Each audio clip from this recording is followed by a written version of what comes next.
Chapter 2 physiography division of India, topic island.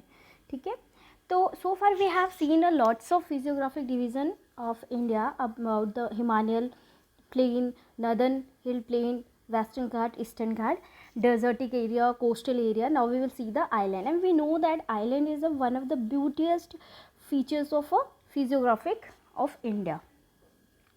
You have already seen that India has a vast mainland. Besides this, the country has two groups of island. Can you identify this island group? What it's saying कि आपको पता है कि India जो है एक vast mainland country है और यहाँ पे दो group of islands, basically islands को दो ग्रुप ऑफ आइलैंड्स में डिवाइड किया जाता है ताकि हम उसकी स्टडी ईजिली कर सकें। क्या आप उस आइलैंड के बारे में बता सकते हैं?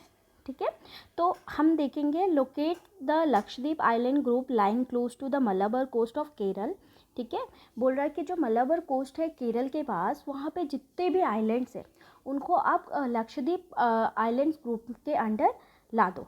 ठीक है, this group of island is composed of small coral island. ठीक है, बोल रहा है कि ये जो लक्षद्वीप आइलैंड्स ग्रुप है इस पर एक छोटा सा कोरल आइलैंड भी है। ठीक है, आपको यहाँ पे ये फाइंड आउट करना है कि what is the difference between normal island and coral island. Earlier they were known as Laccadive, Minicoy, Amindivi. ठीक है, पहले लक्षद्वीप का नाम ये था और 1973 में लक्षद्वीप का नाम रखा गया, रिप्लेस किया गया है उसको बाकी आइलैंड्स से। ठीक है, तो क्वेश्चन यहाँ पे ये भी आ सकता है कि व्हेन लक्षद्वीप आइलैंड का नेम रखा गया था। ठीक है, तो ये आपको इम्पोर्टेंट याद रखना है 1973 में। It covers a small area of 32 square kilometre. Kavaratti island is administrative headquarter of Lakshadweep. What it saying कि ये जो है 32 स्क्वायर किलोमीटर का आइलैंड है लक्षद्वीप आइलैंड। ठीक है, और ये ज़्यादा बड़ा नहीं है और यहाँ का एडमिनिस्ट्रेटिव जो हेडक्वार्टर्स है वो कावारती आइलैंड है। ठीक है, एडमिनिस्ट्रेटिव जितने भी वर्क्स होते हैं वो कहाँ पे, कावारती में। ये भी क्वेश्चन इंपॉर्टेंट है। This island group has a great diversity of flora and fauna. यहाँ पे अलग अलग प्रकार के फ्लोरा और फौना पाए जाते हैं।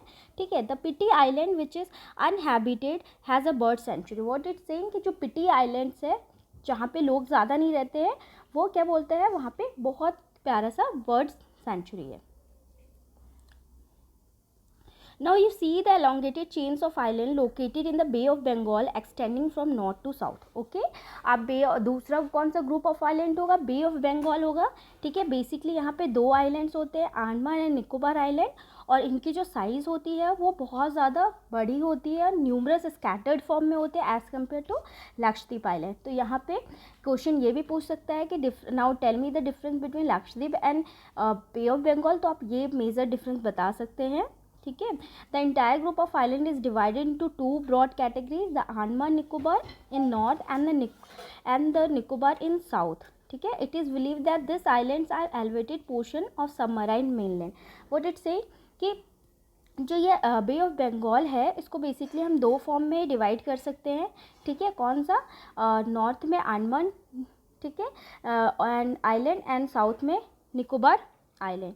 ठीक है, the Andaman Nicobar and the Andaman in north and the Nicobar is south. ठीक है, this we have stay and what it saying कि ये बिलीव किया जाता है कि जो अंडमान एंड निकोबार आइलैंड है ये किससे बने गए, ये पहले कोई एक सबमराइन था माउंटेन्स, उसका फॉर्मेशन है।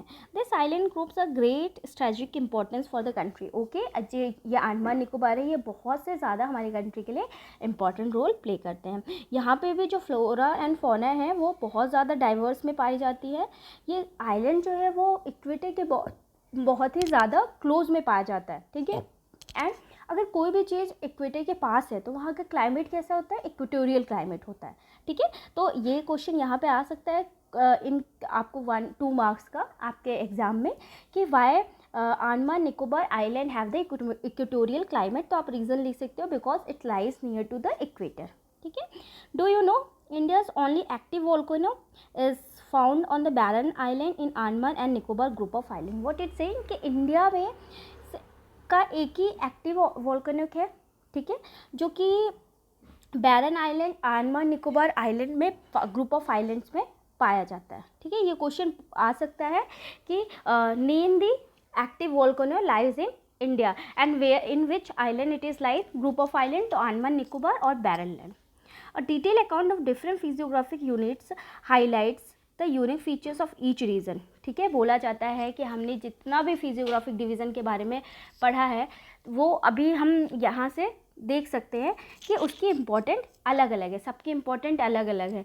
ठीक है, it would however be clear that each region complements the other and makes the country richer in the natural resources. What it's saying कि ये हम बोल सकते हैं कि जो भी फिजियोग्राफिक डिवीज़न है, चाहे वो लैंड हो, चाहे कोस्टल एरिया हो, चाहे डेजर्ट हो, चाहे आइलैंड हो, ठीक है, ये क्या करते हैं, एक दूसरे को कॉम्प्लीमेंट्स देते हैं और हेल्पफुल होते हैं। ठीक है, the mountains are major source of water and forest wealth. ठीक है, अगर हम माउंटेन फिजियोग्राफी डिवीज़न की बात करें, जैसे हिमालयन हो गया, तो बेसिकली वो किसके सोर्स होते हैं, वाटर के।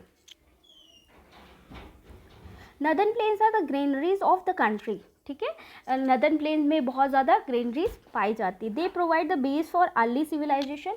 जो नदर्न कंट्रीज़ होती हैं वो क्या प्रोवाइड करती है, बेस किसके लिए, अर्ली सिविलाइजेशन, मतलब वो पहले, मतलब बोल सकते हैं कि हमारे भारत की या पहले की सभ्यता क्या थी वो हम नदर्न फील्ड से समझ सकते हैं। The plateau is the store house of mineral which has played a crucial role in the industrialization of the country. Okay, जैसे कि हम पेनिसुलर प्लेट्यू के बारे में अगर बात करते हैं, सेंट्रल हाईलैंड्स के बारे में बात करते हैं।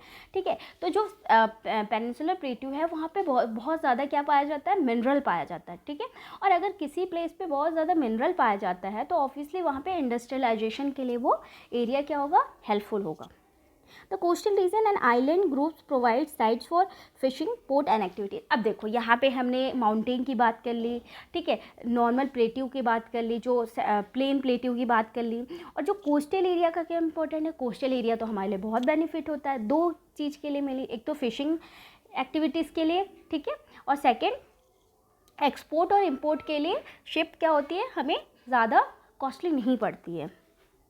Thus, the diverse physical feature of land have immense future possibility of development. Okay, क्या बोल रहा है कि ये जो है हमारे इंडिया में, हमें क्यों बोला जाता है India is a diverse country, why reason, क्योंकि इसका जोग्राफिकल रीज़न भी जो है, फिजियोग्राफिक डिवीज़न भी एक थोड़ा सा देखा जाए तो डाइवर्स है। यहाँ पे कोस्टल एरिया है, डेजर्ट एरिया है, ठीक है, प्लेन एरिया है, माउंटेन एरिया है, और इससे क्या होता है कि हमारी इकोनॉमिक एक्टिविटी ईजी पड़ जाती है। अगर कोई भी एक चीज़ नहीं अवेलेबल होता तो हम यहाँ पे किसी न किसी चीज़ को लेकर लैक करते, तो हमारे इकोनॉमिक डेवलपमेंट के लिए हमारा फिजियोग्राफिक डिवीज़न जो है इंडिया का वो बहुत ज़्यादा क्रूशियल रोल प्ले करता है। Okay, so for today this is enough, we will come to the next